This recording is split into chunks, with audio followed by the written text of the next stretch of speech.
International Construction Union member of directors, জনাব জাকির হোসেন লিটু স্বাগত বক্তব্য দেওয়ার জন্য সবাই অনুরোধ জানাচ্ছি। জনাব Zakir Hossain Litu, general secretary, national construction workers federation NCW এবং joint general secretary Bangladesh labour federation BLA স্বাগত বক্তব্যের জন্য সবাই অনুরোধ করছি জনাব জাকির হোসেন লিটু।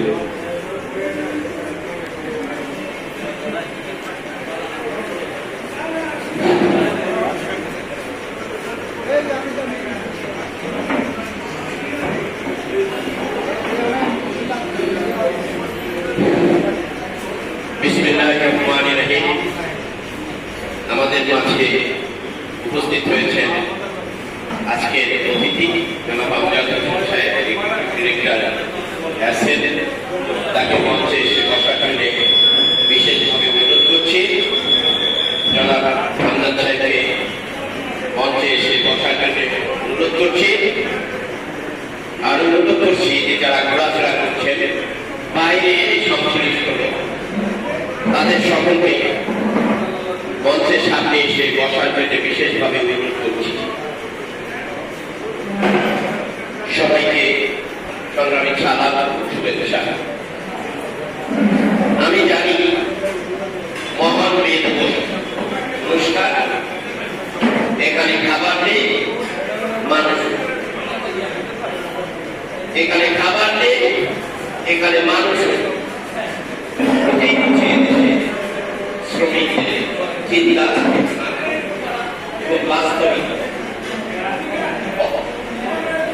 এখান থেকেই শুরু হয় বাংলাদেশ, এখান থেকেই শুরু হয় বাংলাদেশ রাজনীতি, এখান থেকেই বাংলাদেশ সবই খাবার বুঝতে পারে। আবার যারা অফুরন্ত খাবার ভান্ডার তৈরি করে রেখেছে, খাবার পরেও মানুষ উপরন্ত ফেলে দিচ্ছে। আমি আমজাদ সাহেবের মঞ্চে এসে বসার জন্য অনুরোধ জানাচ্ছি। উপচে ফেলে দিয়েছে, খাওয়ার পরে পথে যেয়ে বলছে কি দিল মানুষ ভোগ হয়েছে, তা এক টুকরো আমি পাইনি। এই হচ্ছে এই দেশের মানুষের চিন্তা চেতনা, এবং এগুলো নিয়েই আমাদের এগিয়ে দিতে হচ্ছে। সংগ্রামী ছাত্র বন্ধুরা, আমি মনে করি মানুষ বেশি হলেই কাজ বেশি হবে, আর মানুষ কম হলে কাজ কম হবে এমনটা না।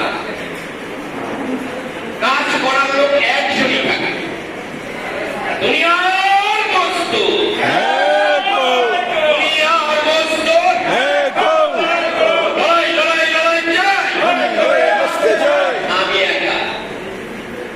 দিয়ে লড়াই চাই, আর একা দিয়ে বাঁচতে চাই। আমি একাই লড়াই করতে যাচ্ছি, একাই লড়াই। কাকে যদি কাকে ভালো না কাকে পাই আই বিকাশ করার মতো কিছু নাই। অনেক লোক ছিল, কাছে থাকবে, তারপরও হারিয়ে কালের বর্তমানে কেউ পাওয়া যায়, বিচ্ছিন্ন হয়ে যায়। বাড়িঘর বিষয় সম্পর্কে অর্থনীতি সবকিছু ফেলে দিতে পালিয়ে যায়। কিন্তু আমি কিন্তু পালিয়ে যাইনি। আমার যেভাবে জন্ম হয়েছিল আজ সেভাবেই আছি, এখনো আমি পালিয়ে যাই। কারণ হচ্ছে একটাই, যে আমি সারাটা জীবন শ্রমিকদের স্বার্থের কথা বলছি, শ্রমিকদের ন্যায়ের কথা বলছি, শ্রমিকদের অধিকার। কিন্তু কোন শ্রমিক আমার এই অধিকারের কথা বলার জন্য আমার সাথে কেউ এগিয়ে যায়, তাতে আমি পিছিয়ে পড়ে না, তাতে আমি পিছনে পড়ে না। আমি দাওয়াত দিলে বলে আসতে ভাড়া, খেতে ভাড়া, খাবার দিবে, এটি হচ্ছে অধিকার। এই চিন্তা চেতনা নিয়ে আমার এই বাংলাদেশের শ্রমিক, তাহলে তাদের কি বিচার হবে? তাদের উপরে যে বিচার করতে তাই হচ্ছে। শ্রমিকরা যুদ্ধ করে যাচ্ছে, শ্রমিকরা জীবন বিসর্জন দিয়ে যাচ্ছে, শ্রমিকেরা না খেয়ে দিনানি পাতা করে যাচ্ছে, শ্রমিকদের স্ত্রী পুত্র ভরণ পোষণের মতো কোনো ব্যবস্থা নেই।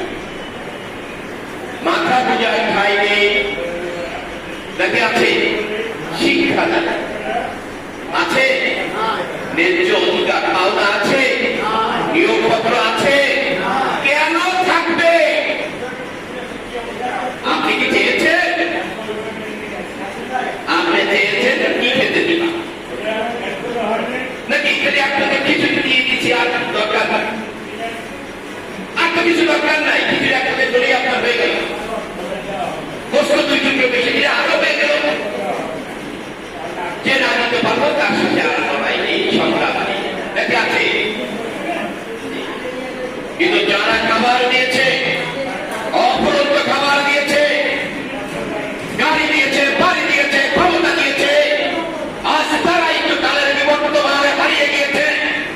কিন্তু আমরা খেতে দিতে পারিনি, বলতে দিতে পারিনি, অবস্থান দিতে পারিনি, বাসস্থান দিতে পারিনি, শিক্ষা দিতে পারিনি। আমরা তো হারিয়ে যাইনি, আমরা এখন অধিকার দিচ্ছি যে জন্যে আপনাদের প্রত্যেকে এগিয়ে আসতে হবে। তাহলে অধিকার প্রতিষ্ঠা করতে হবে না। আপনারা দেখেন এখানে পরিবহনের এক নেতা বসে আছে, আজ স্বাধীন হবার পরেও দীর্ঘ 40 বছর এই পরিবহন শ্রমিকদের অধিকার আদায় নিয়ে লড়াই চলছে, সংগ্রাম।